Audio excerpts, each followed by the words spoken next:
नमस्कार। आज हम एक बेहद दिलचस्प और अहम मुद्दे पर बात करने वाले हैं।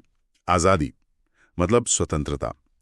ये शब्द सुनने में जितना सीधा लगता है ना, असल में उतना ही आप कह सकते हैं पेचीदा है। हमारे पास राजनीति विज्ञान से जुड़े कुछ नोट्स और लेख हैं, खासकर एक अध्याय है जो इसी आज़ादी के विचार पर, इसी आइडिया पर फोकस करता है।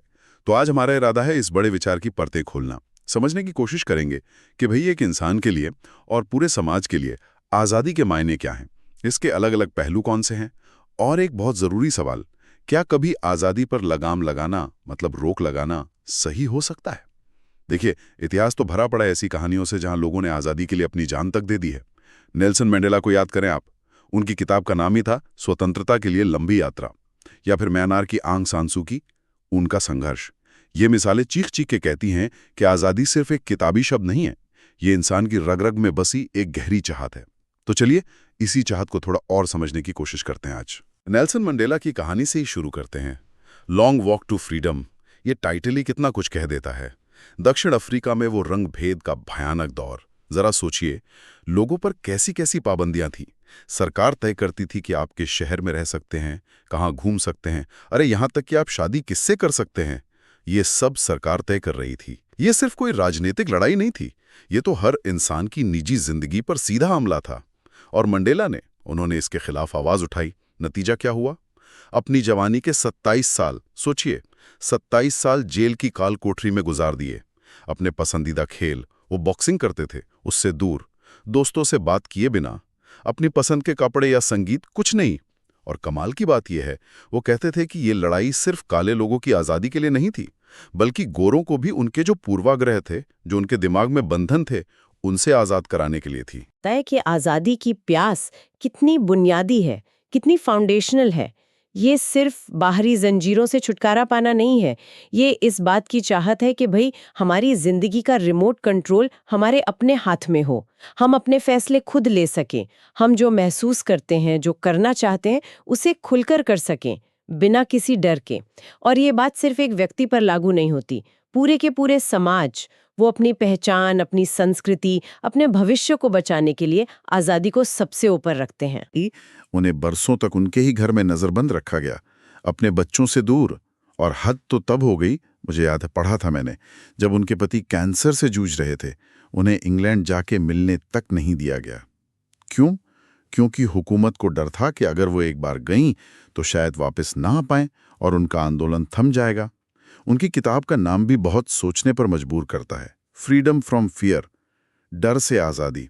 वो कहती है, मेरे लिए असली आज़ादी डर से आज़ादी है। जब तक आप डर से आज़ाद नहीं होते, आप इज्जत की जिंदगी जी ही नहीं सकते।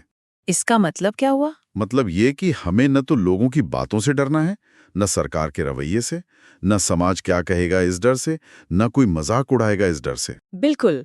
सूकी की ये बात आज़ादी के एक बहुत गहरे, एक अंदरूनी पहलू को छूती है। ये सिर्फ बाहरी रोक टोक का हटना नहीं है, बल्कि हमारे अपने मन में जो डर बैठा है ना, उस पर काबू पाना भी है। वो मानती हैं कि एक गरिमापूर्ण, एक डिग्निफाइड जिंदगी जीने के लिए ये अंदरूनी आज़ादी बहुत ज़रूरी है। और यही आदर्श, यही जज्बा तो भारत जैसे कई देशों के स्वतंत्रता संग्राम के दिल में था, जब वो अंग्रेजी, फ्रांसीसी या पुर्तगाली ताकतों के राज से आज़ादी के लिए लड़ रहे थे। वो सिर्फ बाहरी शासन नहीं हटाना चाहते थे, वो एक तरह का आत्मसम्मान वापस पाना चाहते थे।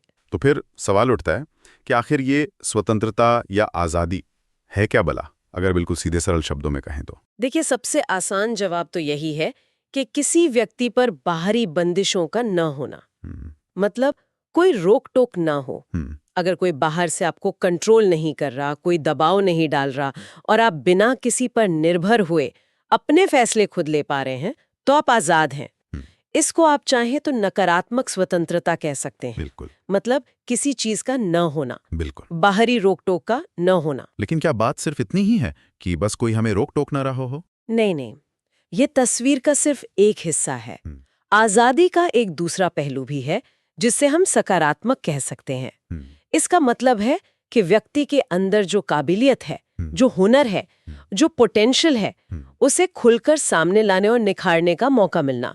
ये वो माहौल है जहां लोग अपनी क्रिएटिविटी, अपनी क्षमताएं, उनका पूरा विकास कर सकें, चाहे वो खेल में हो, विज्ञान में, कला में, संगीत में या किसी भी और चीज में। अच्छा, तो मतलब एक आज़ाद समाज वो हुआ जो अपने लोगों को कम से कम रुकावटों के साथ अपनी काबिलियत निखारने का पूरा मौका दे। तो आज़ादी इसलिए इतनी कीमती है क्योंकि ये हमें चुनने का मौका देती है, अपने दिमाग का इस्तेमाल करने का अवसर देती है।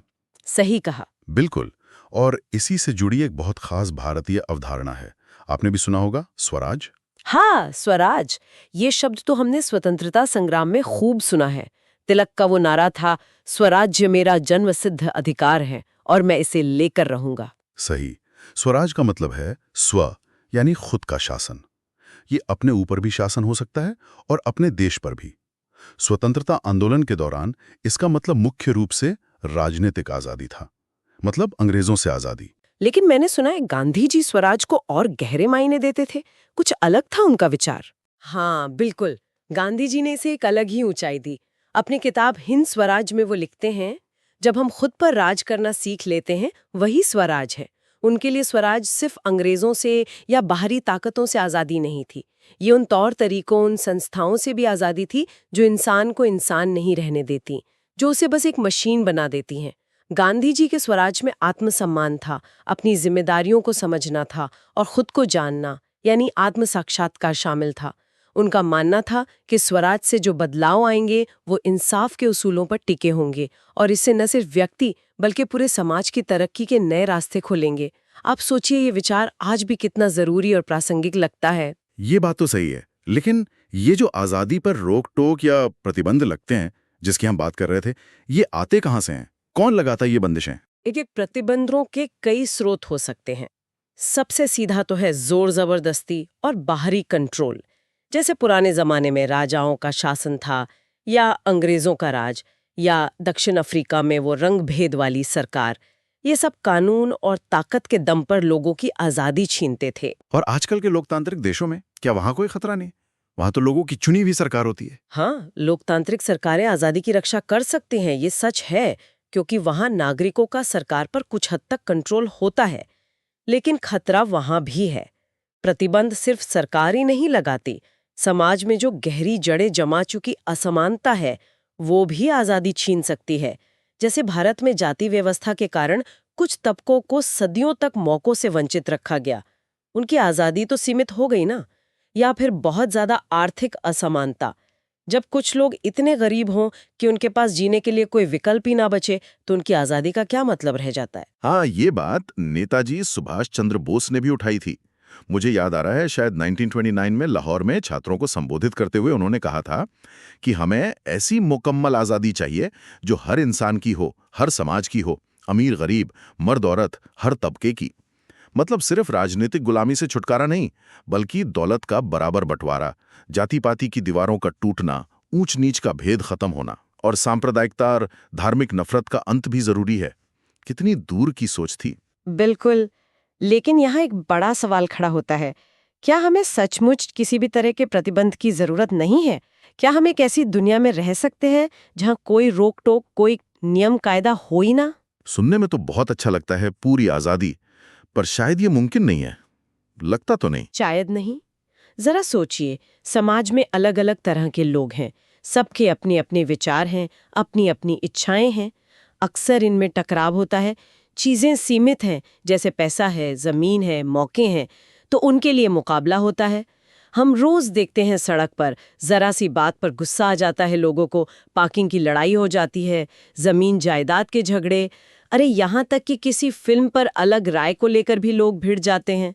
अगर कोई नियम कानून ना हो तो ये छोटे मोटे झगड़े कब हिंसा का रूप ले लें, कहा नहीं जा सकता। तो मतलब समाज को चलाने के लिए, हिंसा को रोकने और झगड़ों को निपटाने के लिए कुछ ना कुछ नियम कायदे तो चाहिए। हाँ, कोई ना कोई तरीका तो अपनाना ही पड़ता है। सबसे अच्छी स्थिति तो ये होगी कि हम सब एक दूसरे के विचारों की इज्जत करें, अपनी राय दूसरों पर थोपने की कोशिश ना करें, तब शायद कम से कम नियमों से काम चल जाए। लेकिन ऐसा समझदारी वाला माहौल बनाने के लिए भी कुछ नियम जरूरी हो सकते हैं। कम से कम ये मानना तो जरूरी है कि हाँ, हमारे बीच मतभेद हो सकते हैं और रहेंगे। पर कई बार ऐसा होता है कि हमें लगता है हमारा विश्वास, हमारी आस्था ही सबसे सही है, और जो हमसे सहमत नहीं वो गलत है। उनका विरोध करना जरूरी है। ऐसी सूरत में क्या हो? यहीं पर कुछ कानूनी और राजनीतिक नियमों की जरूरत पड़ती है, ताकि हम अपने मतभेदों पर बात कर सकें, बहस कर सकें, बिना एक दूसरे पर हावी हुए या अपने विचार जबरदस्ती थोपें। असली चुनौती ये है कि ये कैसे तय हो कि कौन सा प्रतिबंध जरूरी और जायज है और कौन सा गैर जरूरी और नाइंसाफी भरा। ये तय कौन करेगा? ये तो वाकई बड़ा सवाल है। क्या किसी ने इसका जवाब देने की कोशिश की है? कोई सिद्धांत, कोई फॉर्मूला? हाँ, एक बहुत मशहूर विचारक हुए जॉन स्टुअर्ट मिल, J.S. मिल।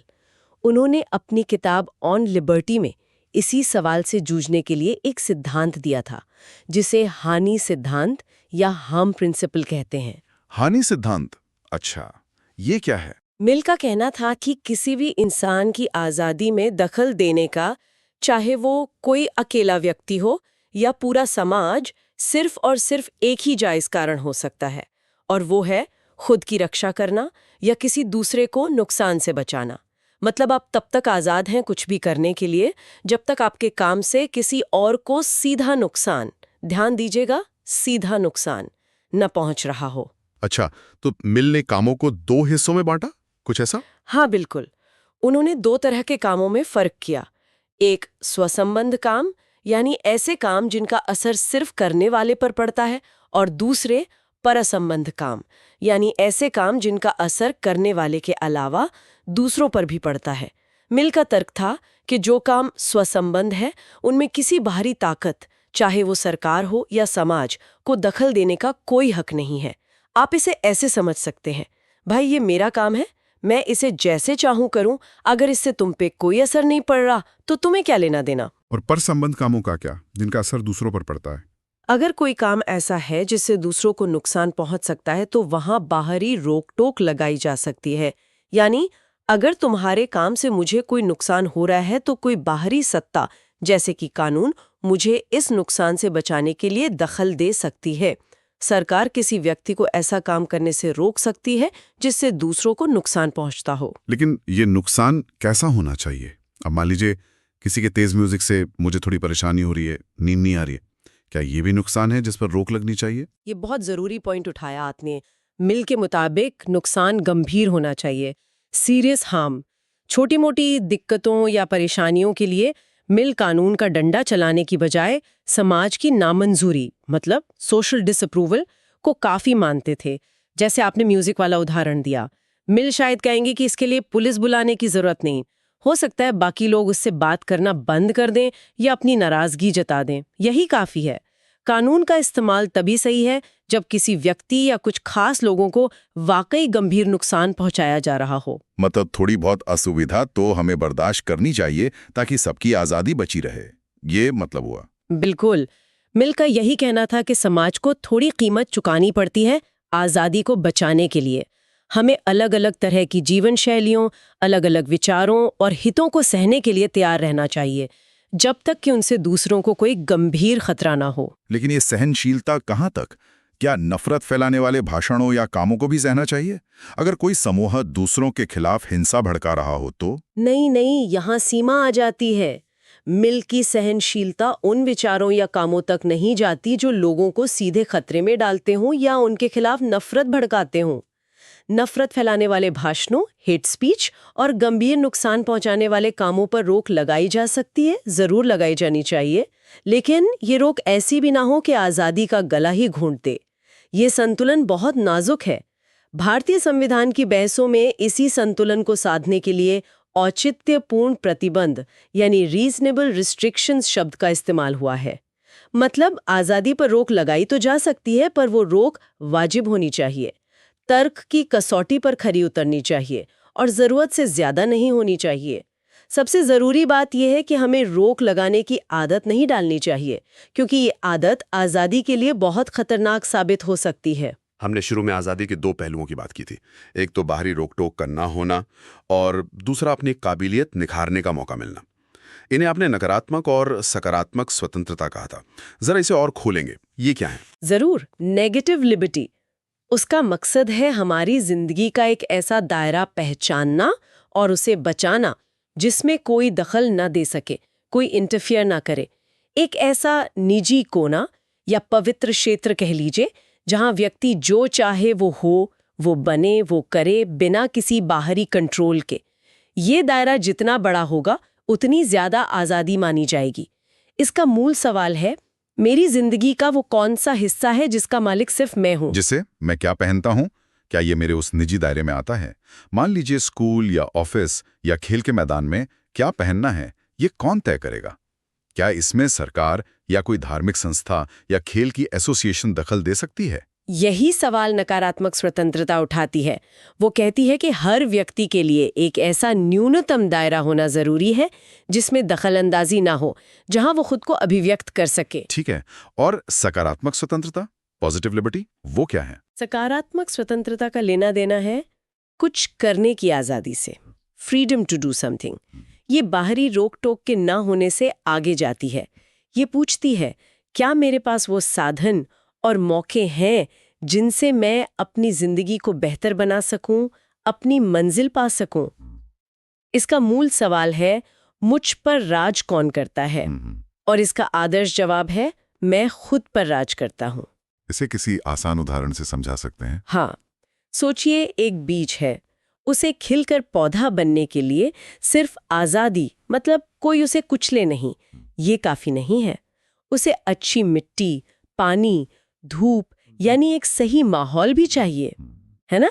इसी तरह इंसान को अपनी काबिलियत निखारने के लिए सिर्फ रोक टोक का ना होना काफी नहीं, उसे सही माहौल और मौके भी मिलने चाहिए। कैसा माहौल, कैसे मौके, मतलब क्या? मतलब व्यक्ति गरीबी या बेरोजगारी के कारण बेबस ना हो, उसके पास अपनी बुनियादी जरूरतें पूरी करने के साधन हो, उसे देश के फैसलों में अपनी बात कहने का मौका मिले, राजनीतिक भागीदारी हो, उसे अच्छी शिक्षा मिले, स्वास्थ्य सुविधाएं मिले और जिंदगी जीने के लिए जरूरी दूसरी चीजें मिले।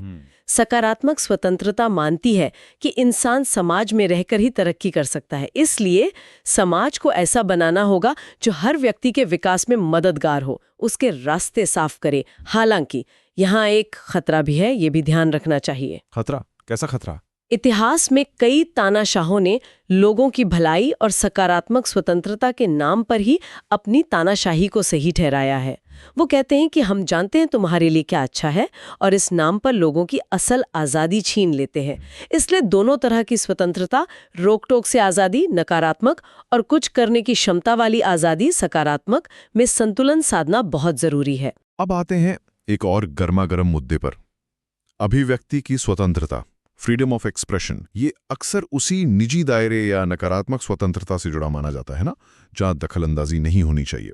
हाँ, आमतौर पर जे.एस. मिल ने तो इसके हक में बहुत जोरदार तर्क दिए थे कि इस पर पाबंदी नहीं लगनी चाहिए, बिल्कुल नहीं। लेकिन हम तो आए दिन सुनते हैं कि फला किताब पर बैन लगा दो, जैसे सलमान रुश्दी की द सैटनिक वर्सेस थी, या इस फिल्म को रिलीज मत होने दो, दीपा मेहता की वाटर या the last temptation of Christ, या फला नाटक बंद करवाओ, जैसे वो मी नाथुराम बोलते था। ऐसी मांगे क्यों उठती हैं? देखिए, जब किसी किताब, फिल्म या नाटक से किसी समूह की भावनाएं आहत होती हैं या उन्हें लगता है कि ये उनके मूल्यों के खिलाफ है, तो उन्हें लगता है कि इस पर रोक लगाना ही सही रास्ता है। ये उस वक्त एक आसान और फौरी हल लग सकता है, इंस्टेंट सोल्यूशन। लेकिन जैसा हमने पहले कहा, ये लंबे समय में आज़ादी के लिए खतरनाक है। इससे समाज में रोक लगाने की एक आदत सी बन जाती है, जरा सी बात पर बैन की मांग उठने लगती है। ये बहुत चिंता की बात है। मुझे यहाँ वोल्टेयर की वो मशहूर बात याद आ रही है, तुम जो कहते हो मैं उससे सहमत नहीं हूं, लेकिन मैं तुम्हारे कहने के अधिकार की रक्षा मरते दम तक करूंगा। कितनी बड़ी बात है ये। बिल्कुल। जे.एस. मिल ने अपनी किताब ऑन लिबर्टी में 4 बड़े कारण बताए थे कि हमें उन विचारों को भी सुनने और कहने की आज़ादी देनी चाहिए जो हमें पूरी तरह गलत या खतरनाक लगते हों। अच्छा, क्या कारण थे वो? ये जानना दिलचस्प होगा। पहला, मिल ने कहा कि कोई भी विचार पूरी तरह गलत नहीं होता, उसमें सच्चाई का कुछ न कुछ अंश जरूर होता है। अगर हम उसे दबा देंगे तो वो सच्चाई का अंश भी खो देंगे। दूसरा, सच अपने आप पैदा नहीं होता, सच अक्सर गलत और सही विचारों की टक्कर से, उनके टकराव से सामने आता है। इसलिए जो विचार आज हमें गलत लग रहा है वो भी कल सही विचार को जन्म देने में मददगार हो सकता है। तीसरा, विचारों का ये टकराव सिर्फ पुराने जमाने के लिए नहीं बल्कि आज भी जरूरी है, वरना जो सच आज हम मानते हैं वो धीरे धीरे बिना सोचे समझे दोहराई जाने वाली एक रस्म बन जाएगा, एक डॉगमा बन जाएगा। उसकी धार खत्म हो जाएगी। किसी विचार की असली परख तभी होती है जब उसे विरोधी विचार की कसौटी पर कसा जाए। और चौथा ये कि हम कभी पूरे यकीन से कैसे कह सकते हैं कि जिसे हम आज सच मान रहे हैं वही आखिरी सच है। इतिहास गवाह है, कितने ही ऐसे विचार थे जिन्हें कभी पूरे समाज ने गलत मानकर दबा दिया था, लेकिन बाद में वही सच साबित हुए। अगर हम विचारों को दबाएंगे तो ऐसे नए ज्ञान और सच से हमेशा के लिए महरूम रह सकते हैं, वंचित रह सकते हैं। ये तो बहुत मजबूत तर्क हैं अभिव्यक्ति की आज़ादी के पक्ष में। लेकिन फिर फिल्मों पर सेंसरशिप क्यों होती है? क्या सेंसरशिप और बैन लगाना एक ही बात है? किन हालातों में रोक लगाना ठीक है और किन में नहीं? क्या कभी भी रोक नहीं लगनी चाहिए? ये सवाल तो फिर भी बने रहते हैं। हाँ, ये सवाल मुश्किल है और इन पर लगातार बहस चलती रहती है। देखिए, सेंसरशिप का मकसद अक्सर होता है कंटेंट को प्रदर्शन से पहले जांचना और उसमें शायद कुछ काट-छांट करना, जबकि बैन का मतलब होता है पूरी तरह रोक देना। कब कौन सा कदम सही है, ये तय करना आसान नहीं है। एक और दिलचस्प स्थिति सोचिए। मान लीजिए इंग्लैंड में शाही परिवार के लिए काम करने वाला कोई कर्मचारी एक कॉन्ट्रैक्ट साइन करता है कि वो महल की अंदरूनी बातें बाहर नहीं बताएगा। अब अगर वो नौकरी छोड़ने के बाद कोई किताब लिखना चाहे या इंटरव्यू देना चाहे, तो क्या उसे रोकना उसके अभिव्यक्ति की आज़ादी पर गलत रोक होगी? ये तो पेचीदा है। शायद यहाँ फर्क इस बात से पड़ता है कि रोक कौन लगा रहा है और क्यों। मतलब क्या वो रोक स्वेच्छा से मानी गई है या थोपी गई है? बिल्कुल, आपने सही पकड़ा। जब रोक कोई ताकतवर संस्था लगाती है, जैसे सरकार या कोई बड़ा सामाजिक या धार्मिक संगठन, तो वो हमारी आज़ादी को ज्यादा गंभीर रूप से कम करती है, क्योंकि उसके खिलाफ लड़ना मुश्किल होता है। लेकिन अगर हम खुद अपनी मर्जी से कुछ शर्तें मान लेते हैं, जैसे उस कर्मचारी ने कॉन्ट्रैक्ट में मानी, तो शायद हमारी आज़ादी उस तरह से कम नहीं होती, बशर्ते वो शर्तें मानने के लिए हमें मजबूर न किया गया हो। ये भी जरूरी है। तो कुल मिला के हमने आज़ादी को सिर्फ बाहरी रोक टोक के ना होने से शुरू किया था, और अब हम समझ रहे हैं कि ये हमारे चुनने की काबिलियत, हमारी क्षमताएं विकसित करने के मौके और यहाँ तक कि हमारे अंदर के डर पर काबू पाने से भी जुड़ी है। ये तो काफी बड़ा दायरा हो गया। और जब हम चुनते हैं तो हमें अपने कामों की, अपने फैसलों की जिम्मेदारी भी लेनी पड़ती है। ये भी अहम है। हाँ सार यही है कि आज़ादी को बचाए रखने के लिए ये ज़रूरी है कि सरकार और समाज की ताकतें सीमित रहें। ये हुई नकारात्मक स्वतंत्रता। लेकिन उतना ही ज़रूरी ये भी है कि लोगों को अपनी समझ, अपनी काबिलियत बढ़ाने के मौके मिलें ताकि वो सही फैसले ले सकें। ये हुई सकारात्मक स्वतंत्रता। एक भरपूर और इज्जतदार जिंदगी के लिए ये दोनों पहलू, यानी दखलंदाजी से बचाव का दायरा और आगे बढ़ने के मौके, दोनों ही चाहिए। जाते जाते एक सवाल सोचने के लिए छोड़ जाते हैं हम सबके लिए। समाज में शांति और भाईचारा बनाए रखने की जरूरत और हर व्यक्ति की आज़ादी के हक के बीच हम संतुलन कैसे साधें, खासकर तब जब लोगों के गहरे विश्वास और आस्थाएं आपस में टकराती हों। और जैसा आंग सान सूकी ने इशारा किया था, क्या अपने अंदर के डर और पूर्वाग्रहों का सामना किए बिना सच्ची आज़ादी मुमकिन है? या फिर जैसा गांधी जी ने स्वराज के संदर्भ में कहा, क्या सच्चे स्वशासन के लिए खुद पर काबू पाना, आत्मनियंत्रण सबसे पहली शर्त है? सोचिएगा जरूर। अगली बार फिर मिलेंगे एक और विषय पर ऐसी ही गहरी बातचीत के साथ।